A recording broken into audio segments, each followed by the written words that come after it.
Hello, Joe. Let's read a question, and that is, what is meant by the term osmoregulation?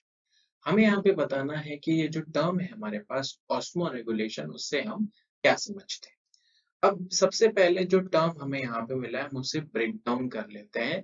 आपके पास osmo है, आपके पास regulation. Osmo मतलब क्या हो जाएगा? ऑस्मोसिस, जहां से ये टर्म आया है। और जो दूसरा टर्म है, जैसा कि आप देख पा रहे होगे, वो है रेगुलेशन। यानी जो ऑस्मोसिस का रेगुलेशन, उसी को हमने क्या कह दिया? ऑस्मो रेगुलेशन कह दिया। और अगर हम डेफिनेशन के पर्सपेक्टिव से लिखें तो हम यहाँ पे लिख सकते हैं that regulation of water, regulation of water and solute contents.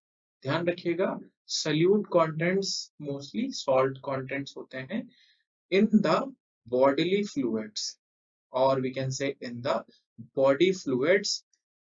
And ये जो फ्लूइड्स हैं यहाँ पे, अब ये यूनिसेलुलर भी हो सकता है और ये मल्टी सेलुलर भी हो सकता है। हाँ भाई, दो वे में काम कर सकता है। वही यूनिसेलुलर में सिंगल सेल ही उसकी बॉडी हो गई, और अगर हम मल्टी सेलुलर की बात करेंगे तो फिर तो एक प्रॉपर ऑर्गेनाइजेशन है। तो यूनिसेलुलर में ये काम सेल ही करेगा, या कभी-कभी जो उसमें प्रेजेंट वैक्यूल्स होते हैं वो करते हैं। ठीक है। अगर हम यहाँ पे मल्टी सेलुलर की बात करेंगे तो वो काम करेगी किडनी, और इसी को ही हम ऑस्मो रेगुलेशन कहते हैं। जरूरत क्या है ऑस्मो रेगुलेशन की? तो इस चीज को समझना देखिए बहुत जरूरी है। होता क्या है कि हमारे पास यहाँ पे सेल है। ठीक है। हमारे पास ये सेल जो है, हम यहाँ पे लिखते हैं कि ये बैलेंस्ड है।